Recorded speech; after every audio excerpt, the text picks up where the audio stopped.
You know how everyone's always talking about how the world feels unpredictable lately?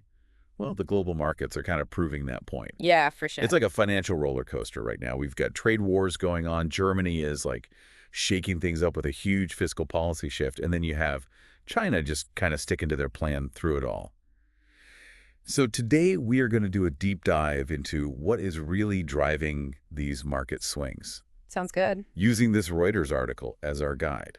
All right. Well, I think what's really interesting right now is just how interconnected everything is. Mhm. Like we're seeing this domino effect where one country makes a decision and then boom, there are these ripple effects across the whole global economy. Okay, so let's break this down, starting with this like trade war tango that's going on. Okay.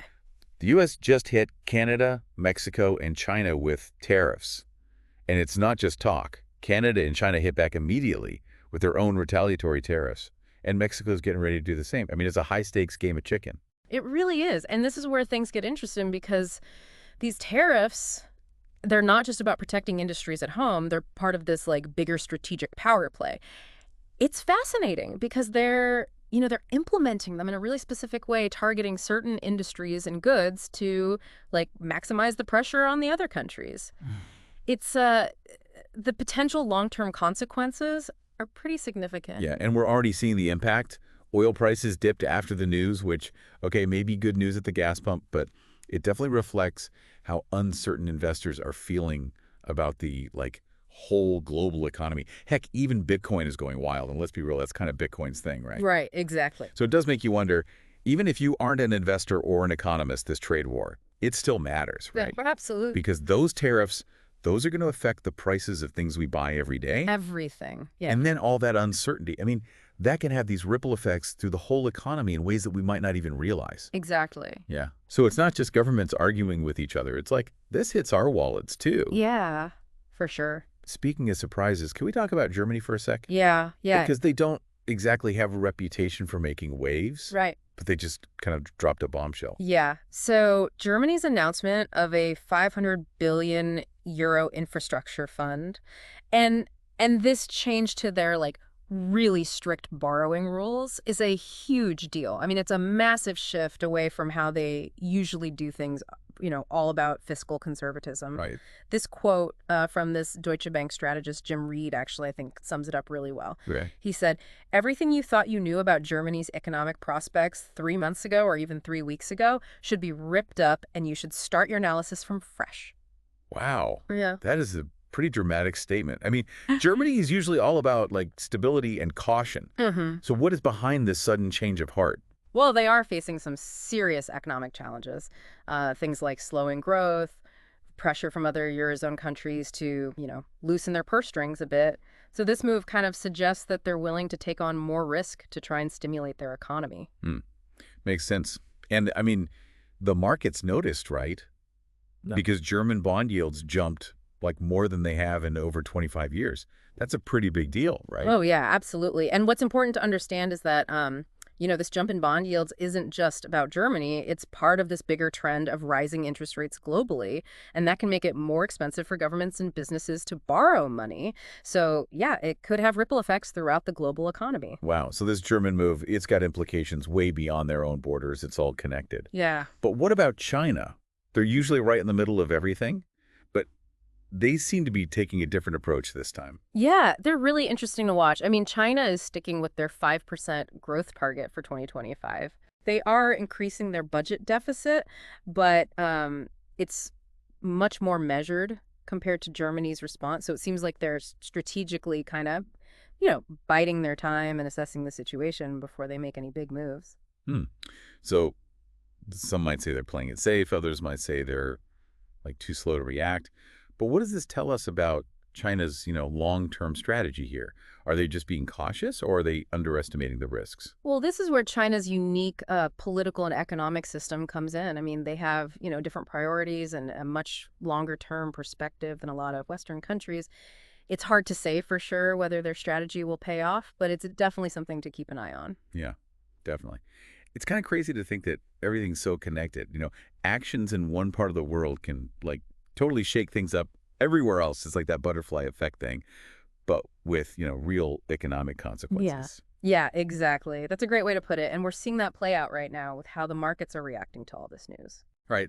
Like European stocks are going nuts. They're hitting these record highs, and it seems like defense stocks are leading the charge. It's almost like investors are like betting on a more uh, volatile and potentially dangerous world.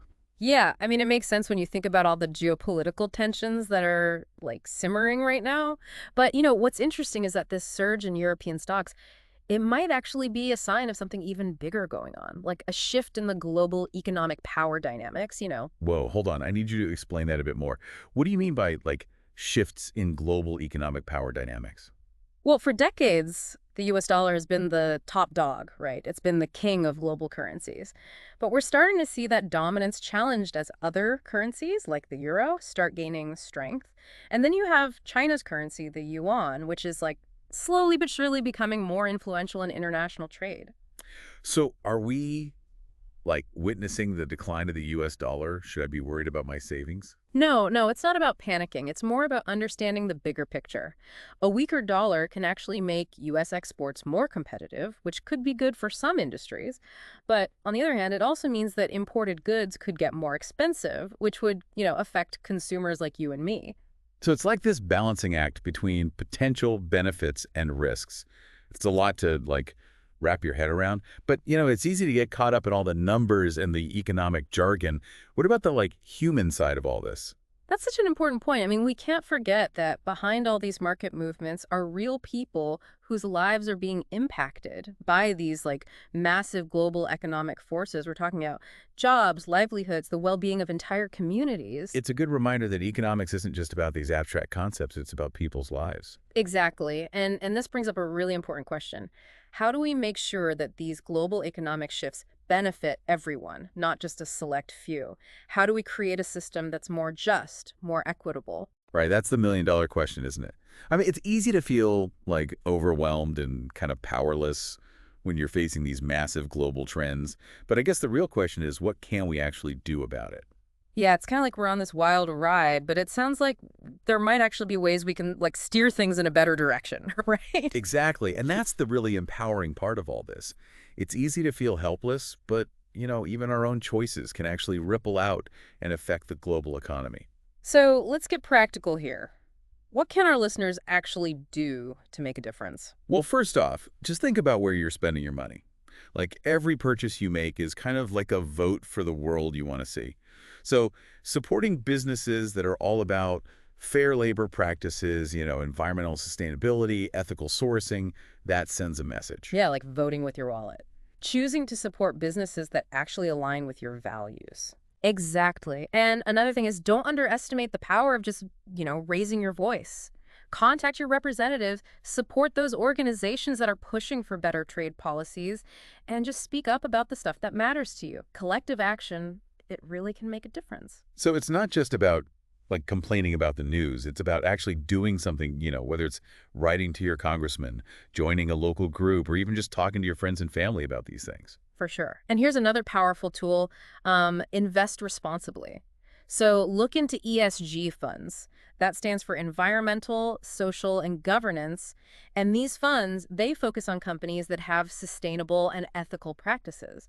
So yeah, your investments can actually reflect your values too. I love that idea. It's like even our money can be a force for good, right? It all adds up. It all adds up, definitely. But okay, I gotta admit, sometimes those individual actions can feel kind of small compared to these massive, like, global forces. Well, and that's why it's important to remember that ripple effect. Like every time you make a choice, you spend your money ethically, you speak up, it all like contributes to a shift in the way we think. It tells businesses and governments that people want things to change. It's like that whole be the change you want to see thing. I love it. Sounds cheesy, but I think there's some truth to it, Yeah, right? There's real power in doing what you can, even if it seems small. absolutely. And it all comes back to this unpredictable moment we're in. Think about Germany's like bold move with that huge infrastructure fund. Right. It shows that they're willing to break away from the way things have always been done and actually try something new. Yeah, it was pretty surprising to see them embrace such a, bold spending plan, especially since they're usually all about being careful with money. It makes you wonder if this is just the beginning. Like, could this be the start of a much bigger trend? Yeah, exactly. Could Germany inspire other countries to rethink how they do things? Could we see a global wave of investment in sustainable infrastructure, green tech, social programs? It's exciting to think about. It really is. Well, Mhm. from trade wars and economic power shifts to individual action and like conscious consumerism, we've covered a lot of ground in this deep dive. We have. And, I think the main takeaway here is that the global economy is changing fast, and we all have a part to play in shaping where it goes from here. It's not just about understanding these complex forces, it's about taking action. So stay informed, stay engaged, and keep asking questions. This deep dive has given you the tools to understand what's going on. Now it's up to you to decide what role you'll play in making the global economy a little bit more just and a little bit more equitable. That's right. Remember, even the small things can make a big impact. So what will yours be?